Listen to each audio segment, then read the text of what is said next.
राधे राधे। कैसे हैं आप? उम्मीद है कि ईश्वर की कृपा से आप कुशल मंगल हैं। तो चलते हैं आज के आनंद की ओर। प्राचीन काल में भृगु नाम के एक महान ऋषि हुए। उनकी पत्नी का नाम था पुलोमा। एक बार जब ऋषि पत्नी पुलोमा गर्भवती थी, तभी परमूला नाम का एक राक्षस सूअर का रूप धारण कर उन्हें जबरन उनके आश्रम से उठा ले गया। पुलोमा ने छूटने का बहुत प्रयास किया। अथक प्रयास के बाद वे उस राक्षस की पकड़ से छूट गई और बचने के लिए इधर उधर दौड़ने लगी। इसी प्रयास में उनका गर्भ चेवित हो गया। तब उस चेवित गर्भ से एक तेजस्वी बालक पैदा हुआ। उस बालक में इतना तेज था कि उसे देखकर राक्षस भस्म हो गया। आश्रम में लौटकर माता पिता ने उस बालक का नाम रखा च्यवन। आगे चलकर वे ही ऋषि च्यवन के नाम से प्रसिद्ध हुए। भृगु के पुत्र च्यवन बड़े ही तपस्वी, तेजस्वी और ब्रह्म तेज से संपन्न हुए। वे सदा तपस्या में ही लगे रहते थे।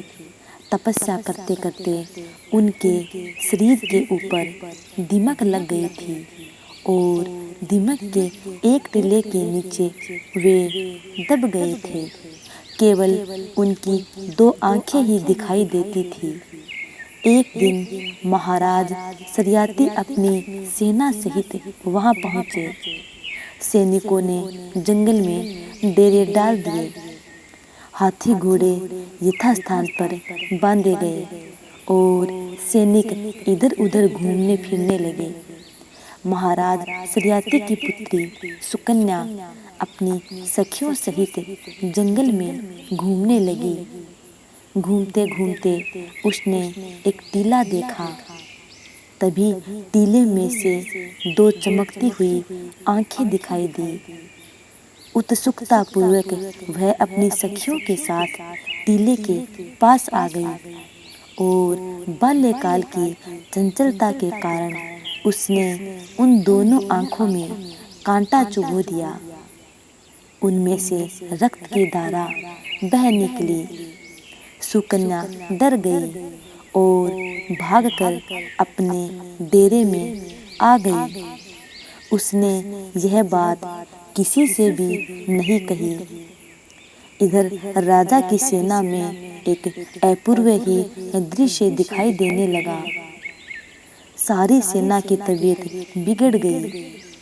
राजा, मंत्री, सेवक, सैनिक, घोड़े, हाथी, रानी, राजपुत्री सभी दुखी हो गए। राजा को बड़ी चिंता हुई। उन्होंने सबसे पूछा, यहाँ पर भगवान भार्गव मुनि च्यवन का आश्रम है। तुम लोगों ने उनका कोई अनिष्ट तो नहीं किया है?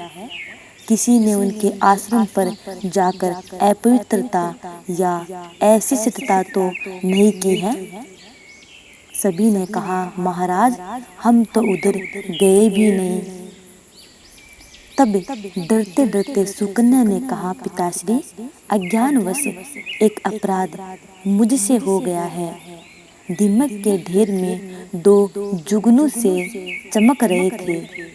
मैंने उनमें कांटा चुभो दिया, जिसमें से वहां से रक्त की धारा बह निकली। महाराज समझ गए। वे पुरोहित और मंत्री के साथ बड़ी दीनता से महर्षि च्यवन के आश्रम पर पहुँचे।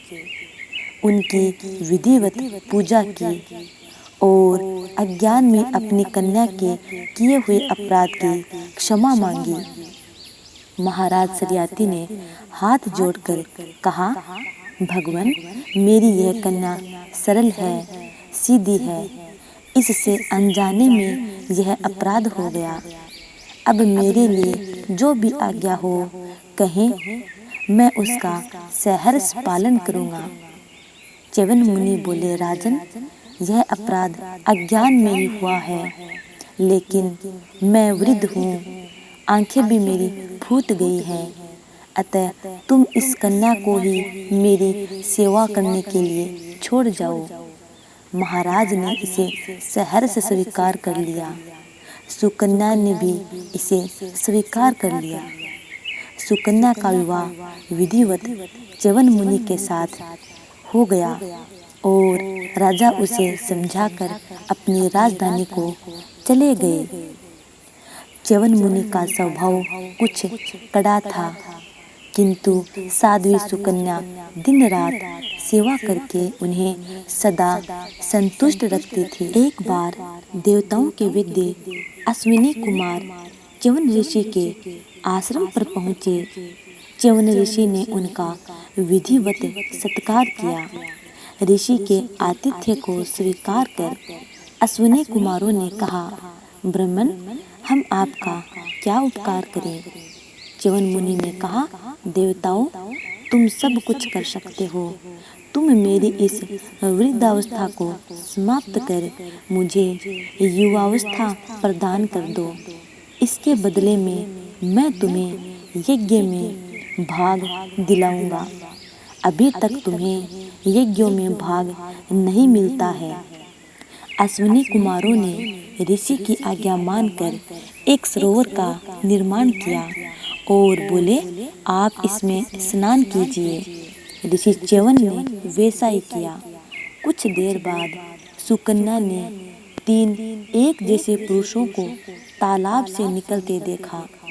दरअसल पतिव्रता सुकन्या की परीक्षा लेने के लिए दोनों अश्विनी कुमारों ने भी अपने रूप वैसे ही बना लिए थे जैसे च्यवन ऋषि थे।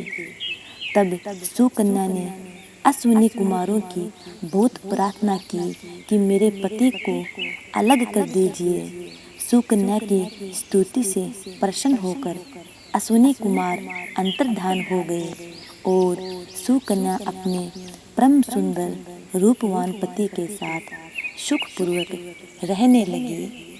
च्यवन ऋषि की वृद्धावस्था जाती रही। उन्हें आंखें फिर से प्राप्त हो गई। उनका तपस्या से क्षीण जर्जर शरीर एकदम बदल गया। वे परम सुंदर रूपवान युवा बन गए। एक दिन राजा अपनी कन्या को देखने वहां आए। पहले तो वे ऋषि को न पहचान कर कन्या पर क्रुद्ध हुए, किंतु जब उन्होंने सब वृत्तांत सुना तो कन्या पर बड़े प्रसन्न हुए और उन्होंने ऋषि की चरण वंदना की कि आपके तप के प्रभाव से हमारा वंश पावन हुआ। उन च्यवन ऋषि के पुत्र परमति हुए और परमति के रुरु, रुरु के सोनक हुए। ये सब भृगु वंश में उत्पन्न होने से भार्गव कहलाए। उम्मीद है कि आपको ये कथा अच्छी लगी है। यदि अच्छी लगी है तो लाइक, कमेंट और ज़्यादा से ज़्यादा लोगों में शेयर करना।